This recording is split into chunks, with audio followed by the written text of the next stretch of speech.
Today on the Morning Edition, tragedy strikes near Selbovia as a private plane crashes into the waters. We'll share what we know so far.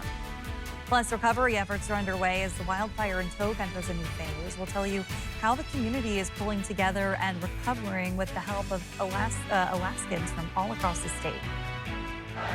And later, just how many tomatoes would you throw if you were given an hour to throw as many as possible at everyone around you?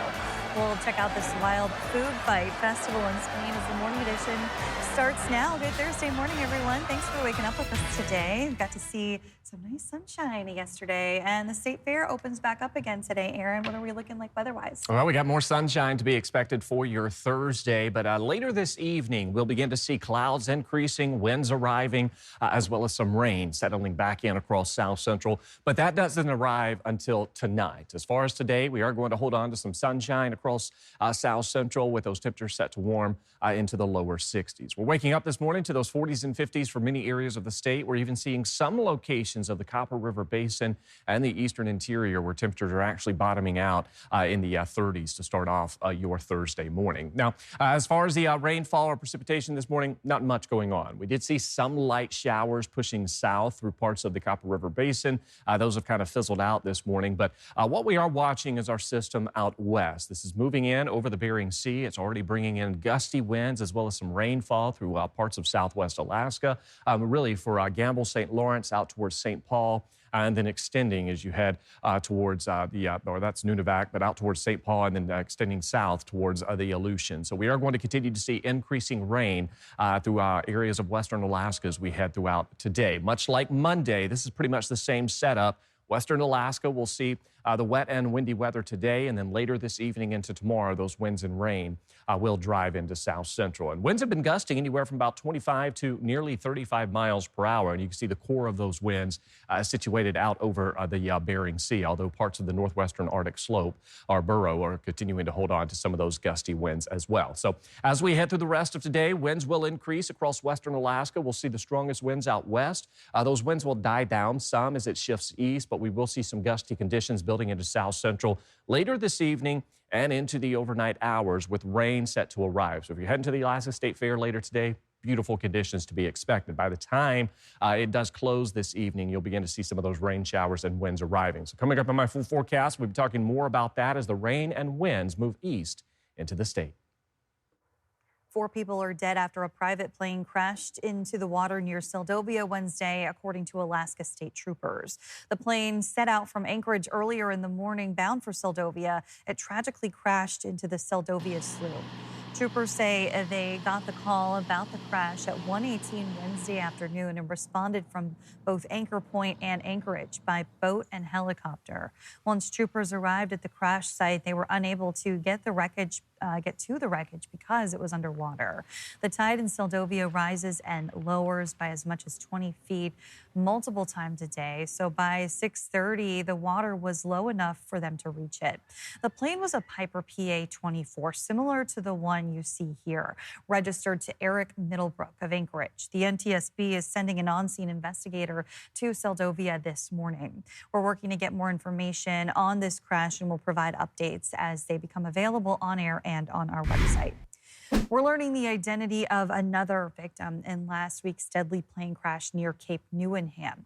We now know one victim worked for Yukon Fire Protection Services. The NTSB says there were 8 people on board, including 2 pilots, 2 U.S. ACE employees, and 4 contractors. So far, 4 victims have been identified. The latest is Trevor McWilliams, a contractor with Yukon Fire Protection. The company says McWilliams was sent to Cape Newenham on business. They say he was a hardworking member of the team, saying Trevor was truly passionate about the integrity of each fire protection system he oversaw and the safety of everyone around him. We'll continue to follow this story and provide updates on our website, app, and on our streaming services. This morning, 2 people are behind bars for their alleged role in robbing a North Pole home on Monday. Alaska State Troopers arrested William Clatterbank and Brianna Perry yesterday, saying they were, quote, key participants in the burglary. Some of the stolen items include a snow machine, large generator, and some guns. State Troopers say other suspects have been identified, but no arrests have been made as the investigation continues. Investigators in Anchorage are continuing to look into the death of a man whose body was found in the Russian Jack Park neighborhood early Wednesday morning. APD says they were called to the 3900 block of East 8th Avenue, where they found a man dead with injuries to his upper body. The major crime scene investigation team has also been called in. No arrests have been made. Anyone with information can contact dispatch at 311. The Mukluk fire may be nearing containment, but for some residents affected, the hardest part is just beginning. With homes gone and winter approaching, residents are leaning on each other to survive what comes next. Alex Bengal shows us what's being done right now. We found a shard of her favorite coffee cup. We took that home. When the Mukluk fire broke out last week, Nicole Goolsby lost her childhood home after her mother Michelle was forced to evacuate at a moment's notice. She's the one who lost her everything. She got her dog and her truck. And she was able to grab her file folder of documents. My heart just hurts for Mom and the things that she can't replace. My nephew and niece and their son lost everything. One of their daughters and her family lost everything. It's just been really tragic. In response, the community stepped up. Volunteers are building insulated Arctic shelters, hoping to give families a safe and warm place to get through the winter. Last winter, we got down to 75 below and more than 50 days of extreme cold. And so we want to make sure people had a warm structure. At the same time, donations have been pouring in from all over, including money, clothing, personal items, and food.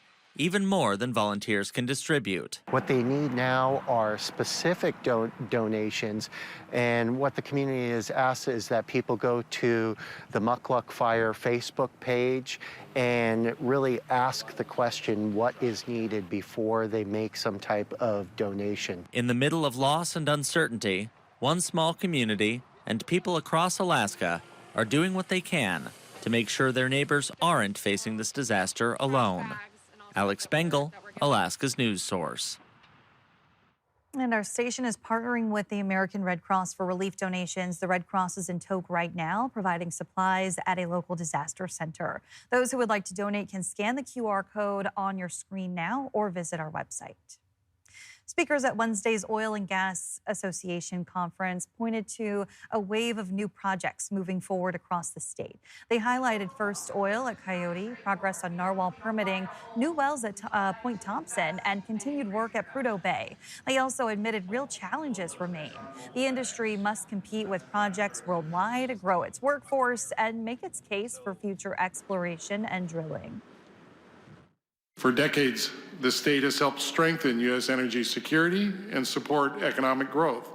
And today, the world continues to navigate geopolitical uncertainty, uneven investment, and growing demand in energy security and supply. Alaska's importance has only become clearer. Later today, the conference turns political with the U.S. Senate debate. Both Senator Dan Sullivan and former Congresswoman Mary Peltola are expected to attend. The Energy Secretary and Governor will also give presentations. Greening public spaces, that's the idea behind a 5-year initiative at parks across Anchorage. Dozens of volunteers gathered Wednesday at Susan Nightingale McKay Park in Government Hill, planting an edible native garden. They filled the park with cranberries, blueberries, and other plants that are native to the Anchorage area.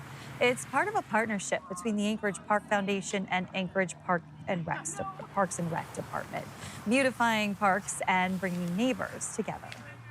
Our parks and trails are what make Anchorage great, and by having the resources to keep the habitat, native and natural and support wildlife is important to the health of our parks and trails. It's also a really great opportunity for community to come out and meet their neighbors and maybe give back to a park or trail that they love.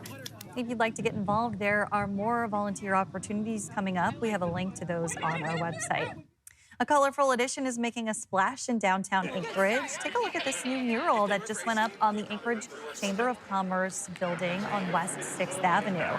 It's sponsored by Coca-Cola as part of its Paint the Nation campaign to celebrate America's 250th birthday. Artist Don Goretti was selected as the artist to represent our state. She calls the piece filled with colorful wildlife under the midnight sun. I was given the design directive to think of what community means to me. And this, I would say, is my love letter to Alaska summers. Alaska is the 14th state to receive a mural under the Coca-Cola's Paint the Nation campaign. Still ahead today on the Morning Edition, it may seem like it's all just scents and items to smell good, but there's a health reason behind it all as well. Stick around and I'll tell you all about it. Dry today across South Central, but rain and winds arrive in from the west as we head through the overnight hours. I'll have more on that. First at sunrise, coming in at 6:39 in Anchorage, 5:46 in Juneau. Your full forecast is next. Welcome back in on this Thursday morning. Those clear skies, Aaron. Sunrise looking really nice this morning. Yeah, we're starting off the day. Some sunshine, some cooler conditions. We will see some sunshine sticking around for a good portion of your Thursday. And then clouds, rain, and winds arrive through the overnight hours. You may have noticed those mornings getting a bit on the cooler side. Last week, we were seeing those morning lows sitting in the 40s and the 50s. This week, we began to see more areas across South Central or across the state dropping into the 30s and the 40s for lows. 34 degrees in Glen Allen as well as Utqiagvik, 38 degrees in McGrath, and 40 degrees as you head out towards Fairbanks. So some cooler mornings beginning to take hold across the state. And while things are fairly quiet for the vast majority of Alaska, we do have some light rain showers out towards southern parts of the Panhandle. And then we've got our next storm system that's already beginning to approach western Alaska. You can see out towards Gamble, St. Lawrence, some light rain showers, Nunivak Island out towards the Kuskokwim Delta area, continuing to hold on to some of that increasing rainfall. And of course, those winds have been increasing as well. So there's our Bering low as it continues to build off towards the east, northeast. You can see it's driving all of that rain through the Aleutians and into southwest Alaska. Now we're going to see some of the heaviest rainfall with this system along and south of the Seward Peninsula. This is where we could see up to an inch, if not higher amounts. As you head north of the Seward Peninsula, you'll still see some rainfall, but a lot less activity. So we'll see some of that heaviest rainfall building through southwest Alaska. You can see as it pushes east and through the evening hours and into our Friday, we'll see widespread rain building into South Central. And you can see ongoing rain also expected to impact a good portion of the interior through the day Friday. We've also got some much needed rain, widespread activity that does look to build in across the Panhandle as we welcome in the weekend. So that's going to be some beneficial rain for southeast, considering just how dry it has been this summer. We do dry out into the weekend across South Central, but we'll still see some lingering showers as you head through the interior. So for today, you can see the heaviest rainfall expected to grip areas of western Alaska, easily picking up an inch to higher amounts as you head across southwestern parts of the state. Even as you head into South Central,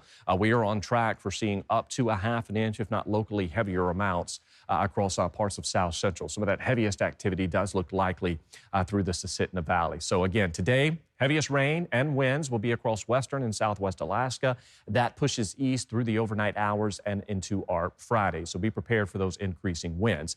Largely for most of today, we will stay fairly quiet when it comes to those winds. But notice as we head towards the late evening hours, those winds will begin to increase. Max winds through the overnight hours into Friday should remain below 40 miles per hour, but we'll spend most of the day Friday with those winds of about 25 to 40 miles per hour. That will stay with us through Friday and then taper off overnight into your Saturday. So today, dry for the most part until late this evening, really possibly through the overnight hours. We'll also be cooler as we head through the afternoon hours, temperatures in the upper 50s and the lower 60s. And looking ahead as we transition into September, we're going to continue to favor wetter conditions for a good portion of the state. Of course, we'll catch some dry time.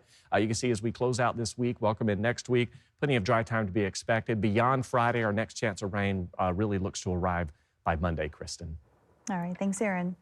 Anyone who lives in Alaska may experience how harsh the upcoming cold climate can be on our skin. If the dry cold leaves you itchy and sensitive, you may find relief that's handcrafted right in Wasilla. Danny Tompkins joins us now to introduce us to one couple who turned a personal health struggle into a statewide business. Danny? Hi, Kristen. Owners of Alaska Dream Botanicals are at the State Fair today and the rest of the next coming weeks, but also have their products in over 100 stores across Alaska. You may have seen some of them, from soaps to body butters and also lip balm, among other things. But what's truly surprising is this business operation is almost done just with 2 people. The joint and muscle salve is what I was going to add the essential oil mix into, and then also do the vitamin E for it. That is Jared Barrett. He and his wife Renee co-own and run the business. Most days you can find them in their Wasilla store making bar soaps, lotions, deodorants, and other products. But it's not just for scents and smells. The business stemmed from Renee's own health experiences. I found out I was highly allergic to sulfates. Most people are actually sensitive to sulfates. Itching, dry skin. Some people, if you have a bad enough one, you can get anaphylaxis even from it. So 20 years ago, commercial companies didn't make it. Sulfate-free was pretty rare. So we started doing it ourselves, and anything I wanted to use, we had to come up with how to make a bath bomb, or how to do body butter, or how to make soap. We even make our own laundry soap. Once they made products for themselves, it grew into the business it is today. Renee and Jared hope to give Alaskans a clean, healthy product they can use over and over and provide relief for sensitivities. The couple is at the State Fair through September 7th, and they're also excited to launch Alaska Dream Supply soon, which will provide Alaskans with the supplies they need to make their own soaps and other goods. Kristen, I've never tried making my own soap before, but watching Jared, it looks like quite a science or chemistry experiment with all those different, all the different things going into it. It does, and they smell really good too. I got to smell them earlier. It smells fantastic. Thanks, Danny. Thanks for listening to our podcast. Click subscribe so you can get the latest podcasts from Alaska's news source automatically. And stay up to date with breaking news and in-depth reporting. Available for free 24/7 with the Alaska's news source app.